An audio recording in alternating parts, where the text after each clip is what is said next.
ကိုယ်တိကအားနေနေတော့မှာရှိတဲ့ကိုဆက်ဆက်ဖလေးရှိလို့ကိုယ်စိတ်ကြီးကြည်တာကိုလည်းကိုယ်ပြောမှဖြစ်တယ်။ဟိုင်းမိုင်းတွေဝီဇက်တွေနဲ့မေးကောင်းပြီးတော့ပြောမနေနဲ့အသက်တွေကြီးလာပြီးယောဂတွေရလာပြီးအခုလိုကညာနေလို့တော့တရားကျင့်လို့မရတော့ဘူးအခုတည်းကတော့ဟိုင်းမိုင်းတွေယောဂတွေရနေပြီဆိုရင်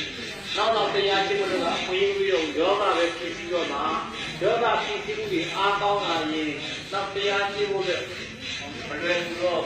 သဘာဝယောဂဝိညာဉ်တွေသိဆက်ပြီးဆိုတရားမတိုးတော့ဘူးဖြစ်ဖြစ်ပြင်းနေတယ်ကျမ်းမာရေးကောင်းဆုံးကသက်ညောင်းရင်လည်းမပြင်းနဲ့ရားရင်လည်းမကုန်နဲ့မောရင်လည်းမနာနဲ့မရှူဘဲနဲ့လည်းငြိမ်မနေနဲ့